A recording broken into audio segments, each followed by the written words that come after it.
the ball loading mechanism on this Genco is, well, you remember the old adage, KISS, keep it simple, stupid.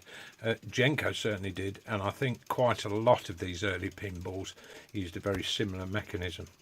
But let me explain how it all works. I'll need a ball just to show you. If you look at the top of the table, remember there are no flippers on these early ones. At the end of the game, the balls will all sit in there. There'll be 5 of them. It's a 5-ball game. But there's a shutter there. And when you push your coin slide in, which is on the front here, and you put your money in, it pushes on. Well, one thing it pushes on the counter, there's a little, it's like a sprung piece of steel, a little count on the counter. It's added 1 extra game. But it also pushes on that, which opens the shutter. The 5 balls drop down. Right, you with me so far? They end up in this, sorry about the clockwork noise, it just starts the timer every time I push that. They drop into this trough, which is sloped towards one end. And the first ball that sits at that end will end up, let's get in here, right on the top of that.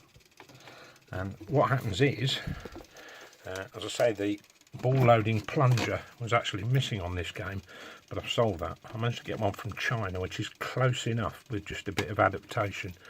And it's a little long, it will need to be shorter, and it'll need to have a rounded end. But basically, it comes through this hole, see?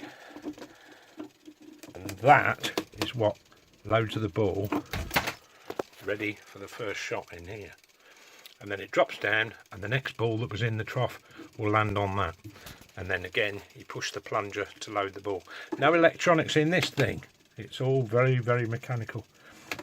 Now, the only thing is, the one I bought from China, it's too long, so it will need shortening. And the end will need rounding. And also, the fitting for the outside is way too big. And really what I want to do is get this turned down on a lathe, so it's just inside these screws.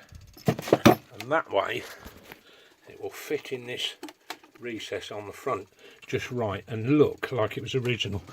Granted, it's got a plastic knob on it, but I can, you know, we get that cut off and change for a brass one, I guess, at some point. Main thing is to get it going, but definitely that flange is much too wide. But it's got a nut on the back, and it's not as if, other than pushing the plunger, it's going to work itself loose. It'll be fine. It really doesn't need the screws on the outside anyway.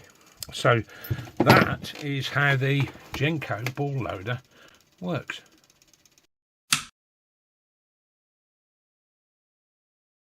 Oh, and don't forget to subscribe.